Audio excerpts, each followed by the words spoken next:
नमस्कार विद्यार्थी मित्रों, आमचे YouTube channel science and education corridor यामध्ये आपले सर्वांचे स्वागत। बी एड कॅप राऊंड 3 या अनुषंगाने जे आपल्याला ऑप्शन्स भरायचे आहेत, तर ऑप्शन कसं भरल्यानंतर आपले नंबर लागतील, आपलं पर्सेंटाईल 5, 10, 20, 40, 60 किंवा 70 कुठलंही पर्सेंटाईल असेल तर आपल्याला जे इच्छित कॉलेज आहे, आपल्याला ज्या कॉलेजला ॲडमिशन घ्यायचं आहे त्याला नंबर लावण्यासाठी आपल्याला जे ऑप्शन भरायचे आहेत, फिल करायचे आहेत, त्या संदर्भातील हा व्हिडिओ। तत्पूर्वी आपण जर आमच्या चॅनलवरती अजूनही नवीन असाल तर चॅनलला सबस्क्राईब करा, तसेच व्हिडिओ आवडल्यास नक्कीच मित्रपरिवारामध्ये शेअर करा व व्हिडिओला लाईक करण्यास विसरू नका। विद्यार्थी मित्रों, आपला जो कॅप शेड्यूल आहे ऑलरेडी आपण तो पाहिलेला आहे। इंटरनेटवर तो आपल्याला डाउनलोड करून संग्रही ठेवायचा आहे, जेणेकरून त्यातील ज्या डेट्स आहेत त्या अनुषंगाने आपल्याला काम करावं लागतं, कृती करावी लागते। तर आपला कॅप शेड्यूल जो आहे त्यानुसार सध्या राऊंड सेकंड जो आहे त्याची अलॉटमेंट लवकरच होणार आहे, ती म्हणजेच allocation of round second that is on 26 of the August 2024। म्हणजेच आपल्याला 26 तारखेला आपले जे लॉग इन्स आहेत, लॉग इनमध्ये आपला नंबर लागला की नाही हे आपल्याला समजणार आहे। विद्यार्थी मित्रों, 26 तारखेची आपली लिस्ट लागल्यानंतरच आपल्याला लॉग इनमध्ये समजेल नंबर लागला आहे नाही, तर आपल्याला मग तिसऱ्या राऊंडसाठी तयारी करावी लागेल, इनरोल व्हावे लागेल। तसेच ज्या विद्यार्थ्यांनी आत्तापर्यंत रजिस्ट्रेशन्स केले नाहीत त्यांनाही तिसऱ्या राऊंडमध्ये सहभागी होता येईल, त्यांनी न्यू रजिस्ट्रेशन करून राऊंडमध्ये सहभागी व्हायचं आहे। ज्यांनी ऑलरेडी पहिल्या दुसऱ्या राऊंडच्या वेळी म्हणजेच पहिल्या राऊंडच्या वेळी रजिस्ट्रेशन केलेलं आहे त्यांना परत रजिस्ट्रेशनची गरज नाही, त्यांनी फक्त ऑप्शन्स एडिट करायचे आहेत, वाढवायचे आहेत। तर आपल्याला जे अलोकेशन्स मिळतील म्हणजेच सीट्स मिळतील सेकंड राऊंडमध्ये, तर त्यांना 28/8/2024 ते 30/8/2024 या दरम्यान ॲडमिशन्स घ्यायचे आहेत आणि आपल्या व्हॅकंट सीट ज्या आहेत आपल्याला 31 तारखेला त्या समजणार आहेत। त्यानंतर आपला महत्त्वाचा टप्पा म्हणजे बहुतांश विद्यार्थ्याचं विचार असते की आपले थर्ड राऊंडचे ऑप्शन्स म्हणजेच ऑप्शन फॉर्म कधी सुरू होणार आहेत। तर विद्यार्थी मित्रों, ऑलरेडी आपल्याला कॅप राऊंडचं शेड्यूल पूर्ण दिलेलं आहे, तिसरा व चौथा राऊंड याचं पण पूर्ण शेड्यूल दिलेलं आहे, त्याप्रमाणे आपण चालतो आहोत। तर already field candidate edit cap, कोणाला जर कॅप ॲप्लिकेशनमध्ये काही अडचण असेल, कुठल्याही आपल्याला कॅटेगरी चेंज करायची असेल तर आपण ती कॅटेगरी चेंज करू शकता, किंवा कुठलंही एडिट असेल ते एडिट करण्याचा ऑप्शन आपल्याला CET सेलने दिलेला आहे। आणि त्यानंतर ऑप्शन फॉर्म भरण्याचा सुद्धा आपल्याला जो इथं ऑप्शन दिला आहे, संधी दिली आहे, तर ती 1/9/2024 म्हणजेच 1 सप्टेंबर 2024 ते 3/9/2024 या दरम्यान आपल्याला ऑप्शन फॉर्म भरायचे आहेत। तर न चुकता आपण ऑप्शन फॉर्म भरणं या कालावधीमध्ये गरजेचं आहे। यांनी रजिस्ट्रेशन्स केले नाही त्यांच्यासाठी डेट सध्यासुद्धा खुली आहे, त्या अनुषंगाने आपण 3 तारखेपर्यंत रजिस्ट्रेशन्स आणि ऑप्शन फॉर्म दोन्ही भरून टाकणं गरजेचं आहे। तर 3 तारखेला आपली ऑप्शन फॉर्म भरण्याची लास्ट डेट असेल। तसेच ई स्क्रुटिनिटी जी आपण फर्स्ट सेकंड राऊंडला ऑलरेडी पाहिलेली आहे, सर्व डॉक्युमेंट्स आपल्याला अपलोड करायचे आहेत। कोणासाठी? तर जे नवीन विद्यार्थी आहेत त्यांच्यासाठी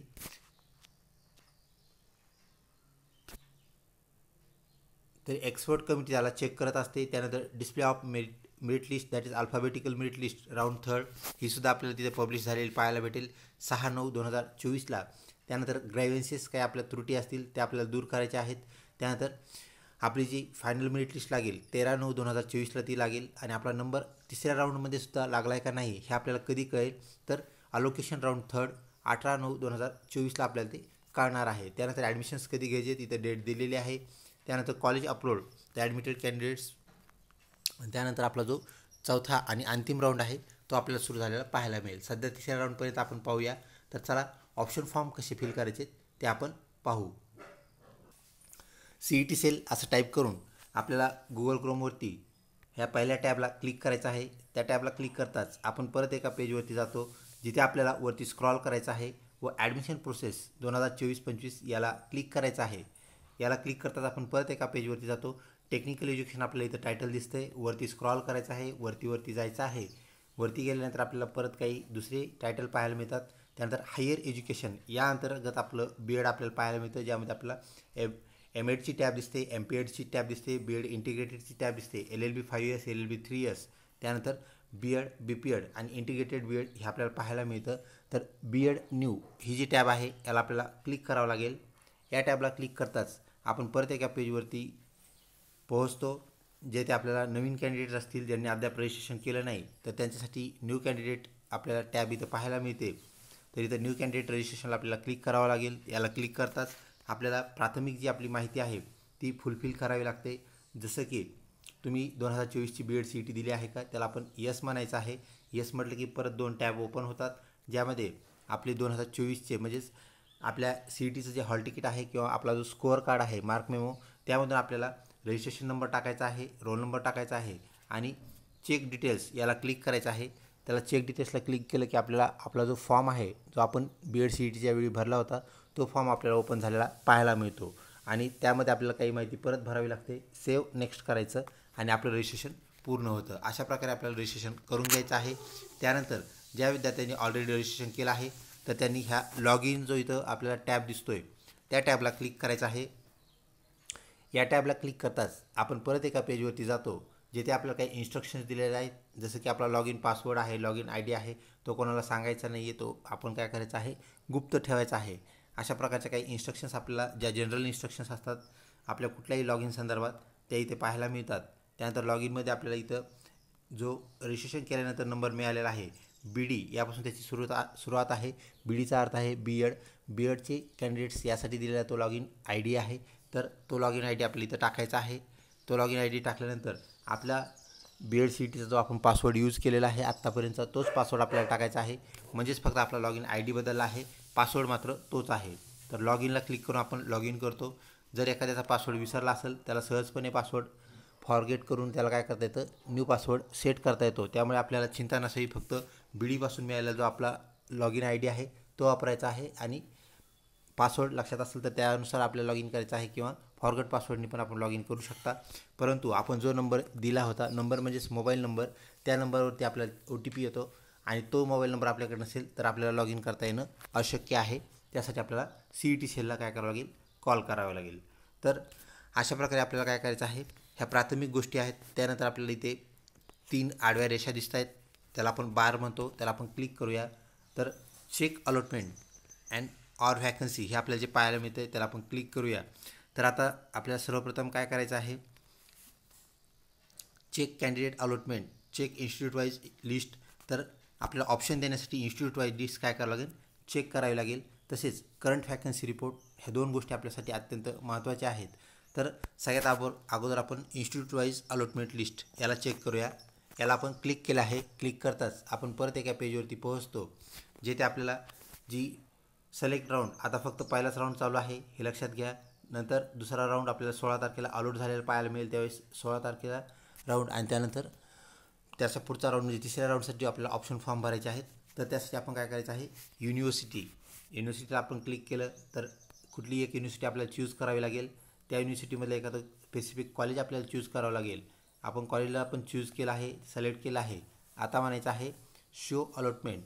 यामध्ये ज्या अलॉटमेंट्स झाल्यात त्या दाखवा, असा त्याचा अर्थ आहे. म्हणजे कोणत्या विद्यार्थ्याचा नंबर किती टक्केवारीवर लागला आहे हे आपल्याला इथं पाहता येतं. आपण इथे पाहू शकता, ही जी माहिती दिली आहे टेबलच्या स्वरूपात आहे. Serial number, application I D जो की बी डी या अक्षरापासून असतो, त्या विद्यार्थ्याचं पूर्ण नाव, इलिजिबल कॅटेगरी, अलॉटेड टाईप, त्यानंतर इलिजिबल कोटा, त्याची मेथड, त्याला मिळालेली मेथड, इलिजिबल मेथड आणि कोणती मेथड मिळाली ह्या गोष्टी आपल्याला दाखवलेल्या आहेत. Quota wise merit list number आणि त्याला किती मार्क्सवर त्याला ॲडमिशन मिळालं हे सुद्धा आपल्याला इथं पाहायला मिळते. तर शेवटचा जो कप्पा आहे, शेवटचा जो कॉलम आहे तो आपल्याला मार्क्सचा कॉलम असलेला पाहायला मिळतो. आपण इथे पाहू शकता OBC कॅन्डिडेट फिमेल, त्यानंतर उर्दू मीडियमला ॲडमिशन घेतलेलं आहे, 29वरती नंबर लागलेला आहे, म्हणजे 29% नंबर लागलेला आहे. तर आपल्याला आता लक्षात आलं इथं ह्या कॉलेजला 29वरती नंबर लागलेला आहे. त्यानंतर अजून त्याच मीडियमचा आपल्याला विद्यार्थी जर पाहायचा असेल तर आपण परत उर्दू कुठे मेथड येते ते पाहायचं आणि त्या अनुषंगाने आपलं जे मेरिट आहे ते सर्च करायचं, शोधायचं. तर आपली कॅटेगरी, आपले मार्क्स यानुसार आपल्याला काय करायचं आहे, नंबर कितीवरती लागला त्या कॉलेजचे आपल्याला पाहायचे आहेत.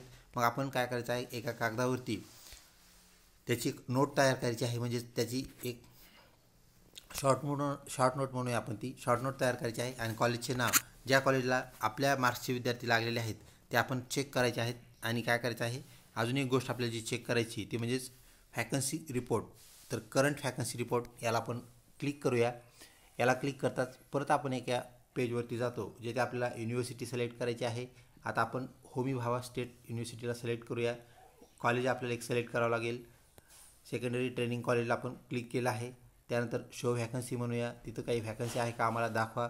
तर अगोदर मेरिट पाहायचं, नंतर आपल्या किती व्हॅकन्सी त्या कॉलेजला आहेत, म्हणजे आपण ज्या कॉलेजचं मेरिट पाहिलं त्याच कॉलेजची जर व्हॅकन्सी पाहिली तर अजून आपल्याला चांगलं होईल, ज्याचे ऑप्शन्स आपल्याला देता येतील. म्हणजे सर्वप्रथम आपल्याला कोणत्या कॉलेजला ॲडमिशन घेण्याची इच्छा आहे ते कॉलेज आपण त्याची लिस्ट काढून ठेवणं गरजेचं आहे. ती लिस्ट काढून ठेवल्यानंतर त्या कॉलेजचे काय करायचं आहे, त्या कॉलेजला सर्च करायचं आहे. आपल्याला माहीत पाहिजे ते कॉलेज कोणत्या युनिव्हर्सिटी अंतर्गत आहे. मग ते गव्हर्नमेंट कॉलेज असो, ते गव्हर्नमेंट ॲडेड कॉलेज असो, अनॲडेड कॉलेज असो, ऑटोनॉमस असो किंवा कुठल्याही प्रकारचं कॉलेज असो, तर आपल्याला त्याप्रमाणे त्याला सर्च करायचं आहे. इथे आपण पाहू शकता महाराष्ट्र स्टेट यामध्ये आपल्याला इथे एक व्हॅकन्सी पाहायला मिळते ओपन जनरलची. आता ओपन जनरल आणि ओपन फिमेल हा जो प्रकार आहे, तर यामध्ये विद्यार्थी मित्रो ओपन जनरल जर असेल तर ओपन जनरलचा अर्थ काय आहे, जनरलच्या जागेवर दोघांनाही ॲडमिशन घेता येतं. दोघांना कोणाला, फिमेलला आणि मेलला, म्हणजे दोघंही ॲडमिशन जनरलच्या ठिकाणी घेऊ शकतात. म्हणजे आपल्याला ही इथे जागा जी दाखवलेली आहे ओपन एक सीट दाखवलेली आहे, तर इथं मुलीला पण ॲडमिशन मिळू शकतं आणि मुलाला पण मिळू शकतं. आणि इथं दुसरी जी जागा दाखवलेली आहे फिमेल 0, तर लक्षात घ्या इथं जर एक दाखवलेलं असतं तर इथं फक्त मुलीलाच ॲडमिशन मिळालं असतं. म्हणजेच फिमेलच्या जागेवर फक्त फिमेललाच ॲडमिशन मिळतं आणि जनरलच्या जागेवर मेल किंवा फिमेल या दोघांपैकी कोणालाही ॲडमिशन मिळतं. आता आपण इथे पाहू शकता NTBमध्ये पण आपल्याला एक जागा दिसते, ती पण जनरलची आहे. म्हणजे मुलाला किंवा मुलीला इथं ह्या जागेवरती ॲडमिशन मिळू शकतं. परंतु इथंसुद्धा फिमेल 0 आहे, म्हणजे व्हॅकन्सी नाही आहे तिथं फिमेलची.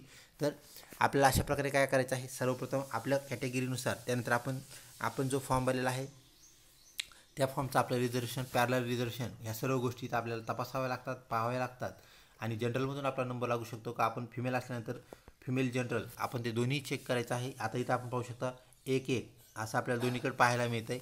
तर इथं आपल्याला काय करायचं आहे, त्या आपण कॅटेगरी वाईज आणि जेंडर वाईज आपल्याला जागा काय करायच्या आहेत, शोधायच्या आहेत. म्हणजे सर्वप्रथम आपल्याला काय करायचं आहे, इन्स्टिट्यूट वाईज जागा शोधायच्या आहेत. कोणत्या कोणत्या इन्स्टिट्यूटला जागा रिकाम्या आहेत.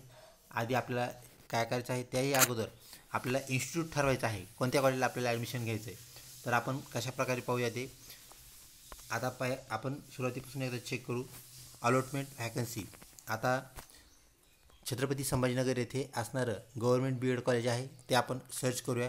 म्हणजे आपण टार्गेट केलं आता, तर कुठलं टार्गेट केलं आहे, गव्हर्नमेंट कॉलेज आपल्याला पाहिजे. तर आपण काय करूया, इन्स्टिट्यूट वाईज अलॉटमेंट याला क्लिक करूया. याला क्लिक करताच आपल्याला मग काय करायचं आहे, सिलेक्ट राऊंड, सध्या एकच राऊंड झालेला आहे म्हणून तोच आपल्याला सिलेक्ट करणं आहे. त्यानंतर सिलेक्ट युनिव्हर्सिटी, तर डॉक्टर बाबासाहेब आंबेडकर मराठवाडा युनिव्हर्सिटी याला आपण क्लिक करूया. त्यानंतर सिलेक्ट कॉलेज कुठलं आहे, तर आपल्याला गव्हर्नमेंट कॉलेज पाहायचं आहे. तर ह्या लिस्टमध्ये सर्वप्रथम आपण त्याला शोधायचं आहे. तर आपण पाहू शकता इथं 1 नंबरला जे कॉलेज आपल्याला दिलेलं होतं,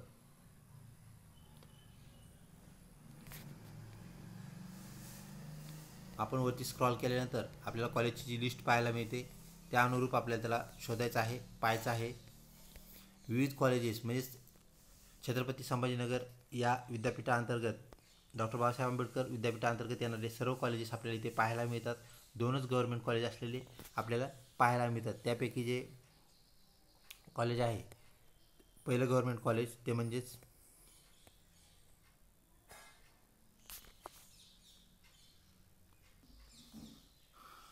आपण इथे खाली पाहू शकता government college of education IAAC Aurangabad, Chhatrapati संभाजीनगरचं जुनं नाव. त्यानंतर government college of education Ambajogai district Beed. तर हे 2च कॉलेज आपल्याला ह्या विद्यापीठाअंतर्गत गव्हर्नमेंट कॉलेज असलेले पाहायला मिळतात. तर आपल्याला छत्रपती संभाजीनगर म्हणजेच औरंगाबाद येथील कॉलेजला आपण क्लिक करूया. त्या कॉलेजला आपण क्लिक करताच सिलेक्ट डिव्हिजनमध्ये आपल्याला नेहमी कॉलेजचं नाव येईल. ही गोष्ट आपण लक्षात घ्या. कॉलेज कशा प्रकारचं आहे, तर को एज्युकेशनमध्ये फिमेल आणि मेल दोघांना पण प्रवेश असतात, ही गोष्ट लक्षात घ्या. त्याला आता आपण म्हणूया शो अलॉटमेंट लिस्ट. अलॉटमेंट लिस्टला आपण काय केलेलं आहे, क्लिक केलं आहे. अलॉटमेंट लिस्टला क्लिक केल्यानंतर पहिली मेरिट लिस्ट ज्याला आपण म्हणतो, पहिला राऊंड म्हणतो, तर पहिल्या राऊंडला सर्व कॉलेजचं मेरिट जे असतं ते अत्यंत हाय असतं, ही गोष्ट आपण लक्षात घ्या. तर आपण इथे पाहू शकता ह्या मेरिटमध्ये सुद्धा आपल्याला ओपन जनरल, डिफेन्स, इथं रिझर्वेशन लक्षात घ्या, पॅरलल रिझर्वेशन डिफेन्स आपल्याला पाहायला मिळतं आहे. तर डिफेन्सचा जो इथं नंबर लागलेला आहे तर 13% तो नंबर लागलेला आपल्याला इथे पाहायला मिळतो. त्यानंतर वरती स्क्रॉल करूया आपण. तर सर्वात कमी जे मेरिट आहे विद्यार्थी मित्रो आपल्या गटाचं, आपण ज्या गटातून फॉर्म भरलेला आहे ते आपल्याला इथे चेक करावं लागेल, पाहावं लागेल.